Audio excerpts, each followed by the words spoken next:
Hello বন্ধুরা, good morning সবাইকে। আমার পরিবারের সকল সদস্যদেরকে শুভ সকাল। তো আজকে দেখো আমি চান ধান সেরে তাড়াতাড়ি করে কাজ সেরে নিলাম সকাল সকাল উঠে। তো আজকে যেহেতু আমাদের বনভোজন উৎসব, আমাদের ঠাকুরের বনভোজন উৎসব প্রতি বছরই হয় 9ই জানুয়ারি। তো আজকে অলরেডি খুব আনন্দের দিন আমাদের।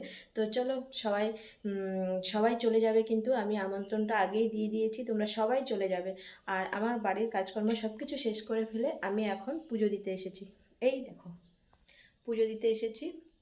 আজকে যেহেতু বৃহস্পতিবার, তো ঘট বসাতে হবে। দেখো আমি সব সাজিয়ে রেখেছি। তো ঝটপট করে পুজো টুজো সেরে তারপরে আমি চলে যাব মন্দিরে। তো মন্দিরে না, সরি, আমাদের এখানে একটা খোলামেলা মাঠের মতো আছে, ওখানে বনভোজন যেহেতু বলে, মানে জানুয়ারি মাস বলে সবাই খুব এক্সাইটেড থাকে, পিকনিক যাব পিকনিক যাব। তো আমাদেরও তো ইচ্ছা ঠাকুরের মন্দির থেকে একটা বনভোজন উৎসব করা হয়, খুব আনন্দ হয় এখানে, নাচ গান খুব, মানে খুব আনন্দে মেতে উঠে সবাই। আর সকলকে প্রসাদ বিতরণ করা হয়, মানে যত মানুষ যায় কেউ ফিরে আসে না, সবাই প্রসাদ নিয়েই আসে। তো তোমাদেরকেও বলছি সবাই চলে যাবে ওখানে, প্রসাদ নিয়ে আসবে। আর শীতের মধ্যে বনভোজন উৎসব কী মজা বলো তো। তো চলো তোমাদেরকে আমি দেখাচ্ছি আমি আজকে কী শাড়ি পরবো। হঠাৎ করে কালকে জানতে পারলাম সবাই সবুজ রঙের শাড়ি পরবে, নাহলে তো আমি সাদা লাল শাড়ি পরেই চলে যেতাম। তো জানতে পারলাম যে সবাই সবুজ, যেহেতু বনভোজন বলে, মানে বনের মধ্যে, তার জন্য জঙ্গলের একটা ইসে আছে, তার জন্য সবুজ প্রকৃতির কালারটাই সবাই সিলেক্ট করে নিয়েছে, তো সবুজ শাড়ি পরবে।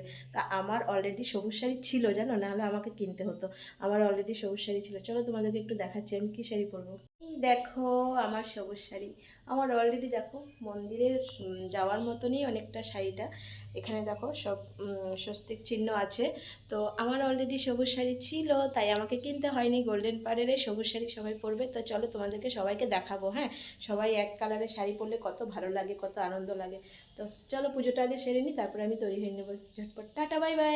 হ্যালো বন্ধুরা, এই দেখো আমি শাড়ি টাড়ি পরে একদম পুরো তৈরি হয়ে গেছি। এখন আমরা চলে যাব সেই জায়গাতে, ঠাকুরের মন্দিরের, যেখানে মন্দির আজকে বানানো হয়েছে সেখানটায় চলে যাব বনভোজন উৎসবে। তো চলো বন্ধুরা, দেখো কেমন লাগছে বলো তো। হঠাৎ করে শাড়ি পরলে খুব ভালো লাগে আমার শাড়ি পরতে, জানো, কিন্তু এত তাড়াহুড়ার মধ্যে কাজে বের হই, অফিসে যাই, তখন আর শাড়ি টাড়ি পরা হয় না। ঝটপট করে চুড়িদার পরেই বেরিয়ে যাই, কুর্তি পরে বেরিয়ে যাই। তো আজকে আমি শাড়ি পরেছি, কেমন লাগছে বলো তোমাদের কাছে? ভালো লাগছে? ভালো লাগলে একটু কমেন্ট করে বলবে। হ্যাঁ, নারী মানে শাড়ি, শাড়িতেই নারী সবাই বলে। তো সত্যি কথা বলছি, শাড়িতেই নারী। তো শাড়ি পরতে ভালোও লাগে, কিন্তু কাজ করতে পারি না, দুঃখের বিষয়। শাড়ি পরে আমি কাজ করতে পারি না। মানে বাড়িতে যদি বলো আমাকে রেগুলার যে শাড়ি পরে থাকতে হবে, তাহলে আমার দ্বারা সম্ভব হবে না। কোথাও ঘুরতে গেলাম সেটা ঠিক আছে শাড়ি পরা, কিন্তু শাড়ি পরে কাজ। আর আজকে তো ওখানে কোনো কাজ নেই, সব করা হয়েই গেছে।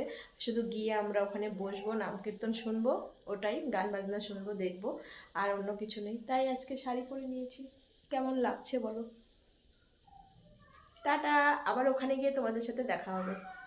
তো অলরেডি চলে আসলাম বন্ধুরা, আমরা আমাদের বনভোজন উৎসবে।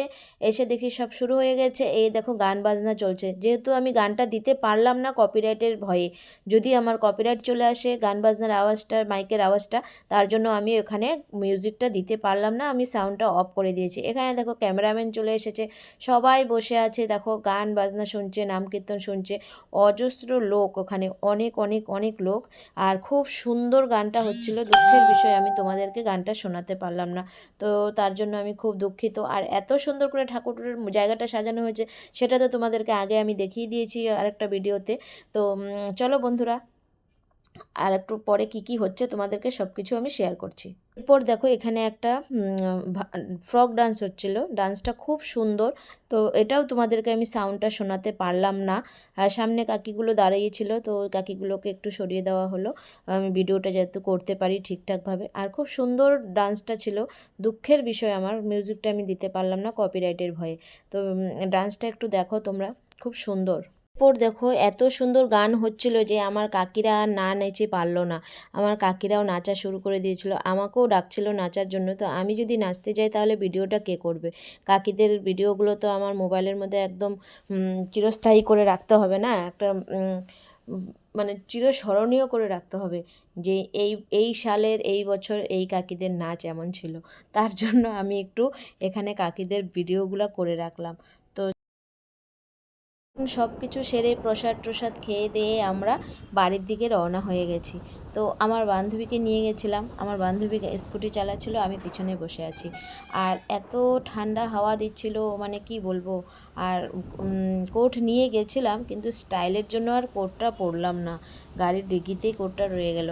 আর রাস্তাটা দিয়ে একদম ফাঁকা জায়গা, তো তার জন্য হাওয়াটা বেশি লাগছিল, চুল টুলগুলো একদম উড়ে যাচ্ছিল মনে হয়। আর একদম ফাঁকা সুন্দর একটা পরিবেশ, দেখো খুব ঠান্ডা শান্তশিষ্ট পরিবেশ। তো সেই জন্য ওই জায়গাটা আমাদের সিলেক্ট করা হয় এই বন উৎসবের জন্য, প্রতিবার ওখানেই হয়। আর ও হাসতেছিল কেন বলো তো, আমি না ভিডিও করছি, ও বলতেই পারে না, তার জন্য পুরো হেসে দিল। বললাম না আমি গাড়ি চালাচ্ছি আর তুমি ভিডিও নিয়ে ব্যস্ত, তুমি ভিডিও করছো, মানে ওটাই বলতেছিল। তো চলো বন্ধুরা, সবাই একটু টাটা করে দাও। এখন আমরা বাড়ির প্রায় পৌঁছে ভাব হয়ে গেছে। আমার ভিডিওটা এখানেই শেষ করলাম। টাটা বন্ধুরা, সবাই সুস্থ থেকো, ভালো